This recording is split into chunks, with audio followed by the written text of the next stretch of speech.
చంద్రబాబు చేసిన తప్పు జగన్ చేయకుండా చూస్తాడేమో చూడాలి.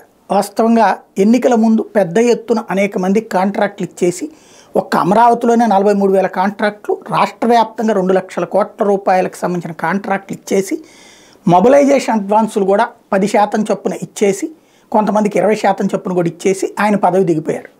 ఆ పరిణామం వల్ల వాళ్ళు ఆ డబ్బులు దాని మీద కేసులు పెట్టించుకున్నారు. రెండవది పనులన్నీ 20% పూర్తి చేసిన 30% పూర్తి చేసినవన్నీ జగన్ ప్రభుత్వం రద్దు చేయడంతో వాళ్ళేమో ఒక 50 లక్షల కోటి రూపాయలు ఖర్చు పెట్టారు.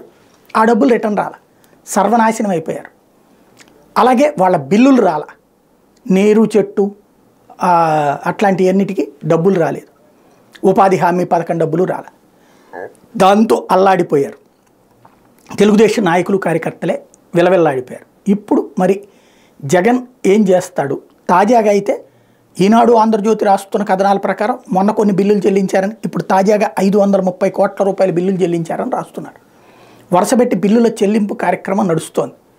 ఈవెన్ ఆరోగ్యశ్రీ 1800 కోట్లు ఎంత ఉంటే 700 కోట్లు ఏమో రిలీజ్ చేస్తున్నారు అంటున్నారు. అంటే ఎలక్షన్స్ లోపు అన్నీ క్లియర్ చేయడం, అది చెయ్యనీయకుండా ఆపాలన్నటువంటిది ప్రస్తుతం తెలుగుదేశం పార్టీ చేస్తున్న ప్రయత్నం. భారతీయ జనతా పార్టీ అధినాయకత్వం మీద ఒత్తిడి తెచ్చి కేంద్ర ప్రభుత్వం ద్వారా రాష్ట్రానికి నిధుల ఫ్లోని ఆపేస్తే అన్నీ ఆగిపోతే జగన్ నడి రోడ్డు మీద నిలబెట్టాలి, సంక్షేమ పథకాలు ఆగిపోవాలి, బిల్లులు చెల్లించకూడదు, జీతాలు చెల్లించలేని పరిస్థితి తేవాలి. ఈ 2 నెలల్లో తెచ్చే క్రైసిస్సే జగన్ని గద్దెదించడానికి ఉపయోగపడుతుంది అన్నటువంటిది ప్రధానమైనటువంటి ప్రయత్నం. మరి సక్సెస్ అవుతుందో లేదో చూడాలి.